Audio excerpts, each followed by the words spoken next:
On today's video, I thought I'd show you guys my favorite setup to catch panfish through the ice.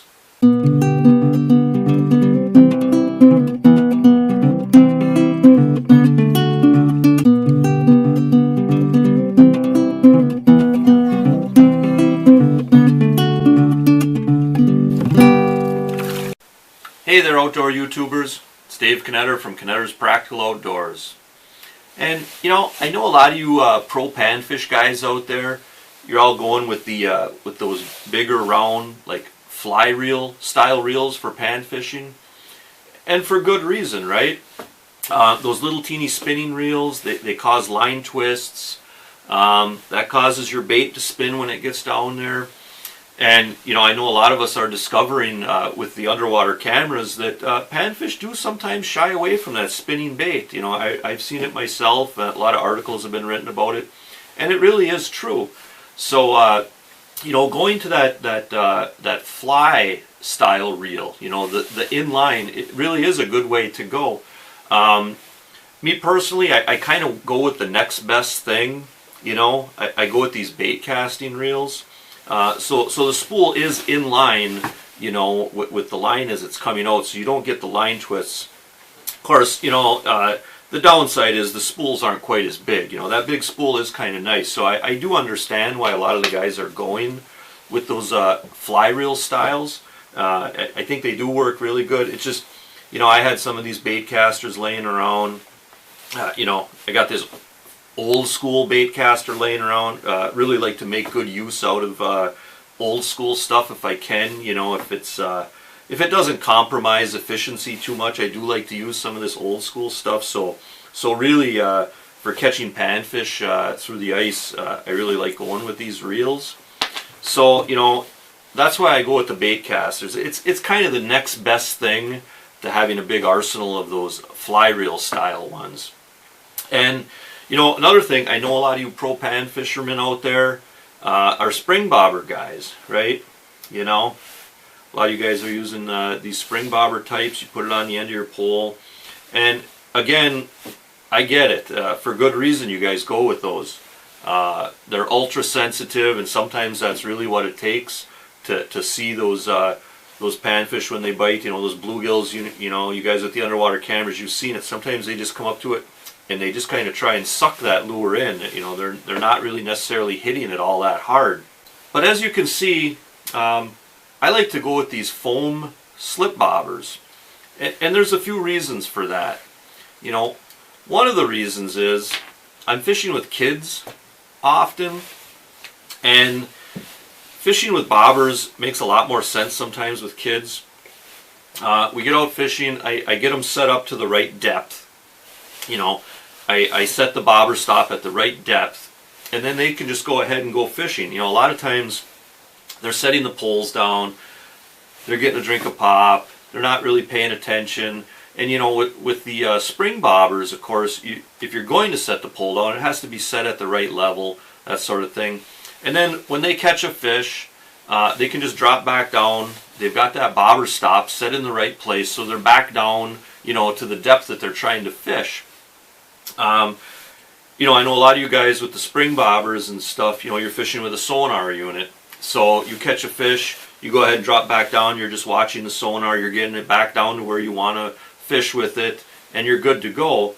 For me, sometimes I'm fishing with 3-4 kids at a time sometimes, and hey, I don't have a sonar unit for each one of them, right? This is Knetter's Practical Outdoors. This isn't Knetter's Vexilar Pro Staffer Outdoors. So anyways, I don't have a sonar for every one of my kids when we go out. So, getting that bobber stop set, so they get back down to the same depth each time after catching a fish or reeling up or whatever, really works good. And I'll tell you, these foam slip bobbers, this Mr. Ice style, they really do work well.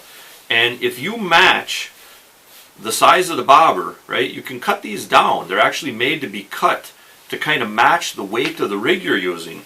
So by either cutting the bobber or the weight that you're using, you can get them so they're just barely floating. And you can make these very sensitive, you really can.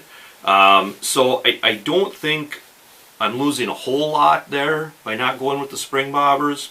I like how they just have this little clip at the end, and you can actually pop them on and off real easy. So you can actually, if you want to, you can actually change the bobber. You know, I could change out to one of these longer ones if I wanted to kind of, you know, match the weight of the rig again. And the other thing that's a plus if you're going to use slip bobbers is you know, a lot of the slip bobbers we use in the summertime, you run the line completely through the whole length of them, so you've got this pretty long tube that the line runs through. Well, that's not really conducive to ice fishing. You know, you'll get freeze up on the inside of that tube, and you've got that whole length of that tube now that you've got to thaw out. Where these ones, if it does start to freeze on your line a little bit, you basically can just pinch it with your fingers and it'll thaw right out, or just pop it out of that little clip again and put it back in, and now it's free and loose again. And the other good thing about the foam, you know, of course it's kind of designed to be cut to size, but also when you start getting ice buildup on here, you can just kind of take it and kind of crush it right off, and the ice comes right off, where a hard bobber, that's, you know, you really can't do that as easy. So I really do like these Mr. Ice bobbers. They work real well. Like I say, if you match them to the weight of your rig, they can be very sensitive. Sometimes I believe just as sensitive as a spring bobber. And you know, what I like to do, you know, because I am using a bobber stop, and I'm pretty specific about which bobber stops I use. I really like to go with these 4-hole little plastic, those red little plastic bobber stops, the 4-hole ones that you weave it back and forth through the holes. I really like using those kind. As opposed to the string, you know, I know a lot of guys use the string bobber stops. And me personally, I haven't had that good of luck with them. It seems like they'll go loose on me pretty easy, and then they'll just be up and down the line, you know. Or they'll be too tight. I think sometimes when they get wet and dry out, they'll actually kind of cinch down, and then they'll be too tight, and I've actually had trouble actually moving them when I wanted to adjust the depth. So I really don't care for the string ones.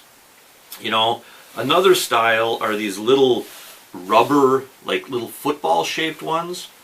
And these aren't too bad. You know, I've had pretty good luck with these. The one downside I have had with these is I've actually had them kind of crumble and break apart. I don't know if it's the freezing and thawing of ice fishing that does that.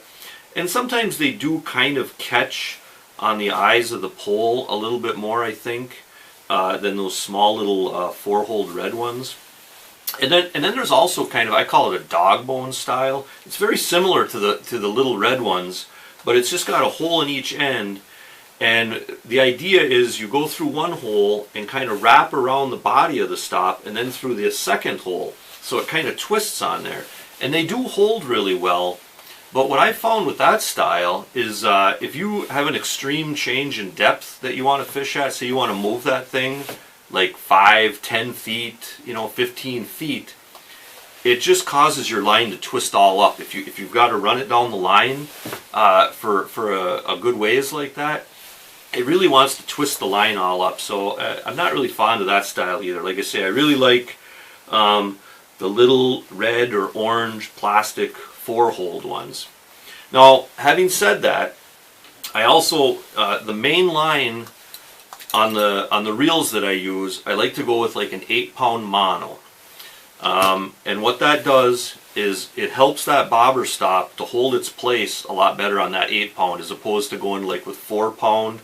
I know sometimes if you go with like 4-pound mono, the bobber stop will seem like it's holding its place pretty good, but then you'll get a fish on, right? Pole's bent over, you got a fish on, and you're reeling it up, and that stop comes up to that first eye, and it'll get snagged. When there's that extra torque, you know, on the line and the bobber stop, it doesn't go through that eye nearly as well anymore, and then it'll start to slip. So yeah, I've got the whole thing spooled up with 8-pound test, and then you know, I can pinch these split shots on here and not really have to worry about you know, breaking the line by pinching these on.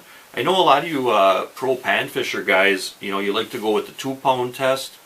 And I got to tell you, I'm pretty paranoid about pinching split shot on 2-pound test. I'm always a little leery that it's going to compromise the line a little bit, and you don't have much room for error when you're fishing with 2-pound test.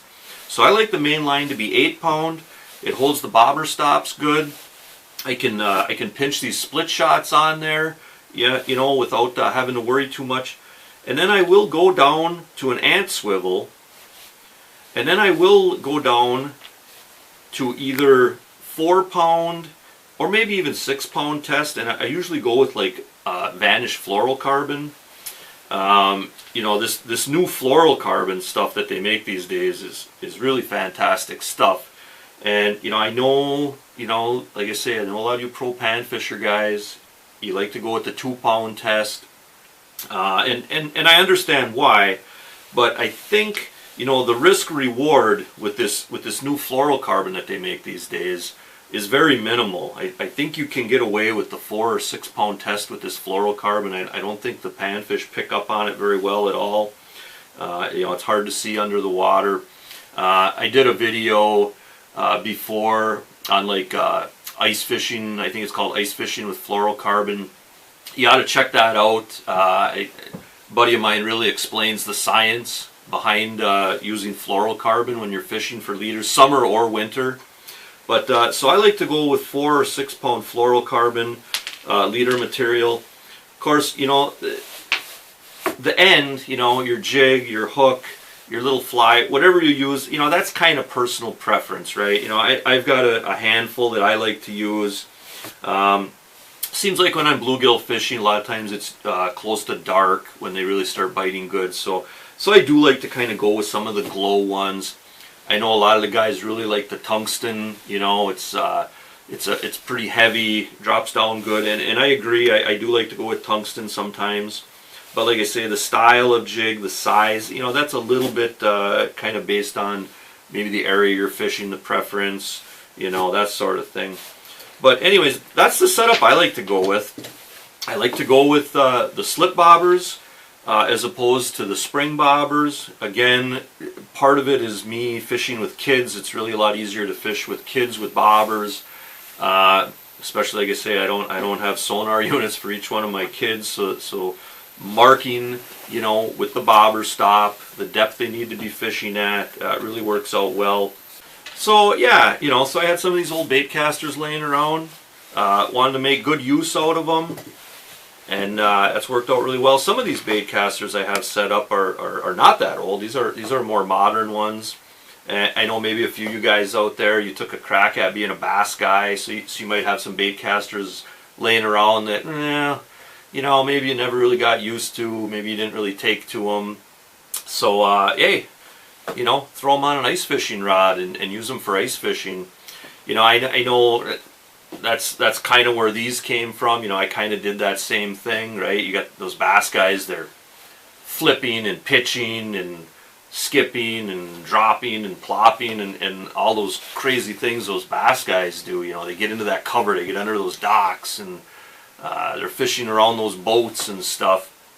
And with these Baitcasters, you know, they're those real good guys are absolute magicians with it. And yeah, you know, so I had picked up some Baitcasters at one point in time in my life, you know, hoping to get like that. It didn't really work out for me either, though. Again, fishing with kids, trying to pick apart these docks and these pontoon boats and stuff, you know, for bass in the summer. And you're out there fishing with kids, and pretty quick your kids, you know, got a F11 Rapala snagged on the pontoon boat canopy, you know, and the homeowner's coming running out, and it's just not a good scene, you know. So I kind of, sometimes I kind of shy away from the dock boat fishing and trying to get really up close. So anyways, but hey, we're making good use out of the Baitcasters now, catching some panfish with them through the ice, so it's all good.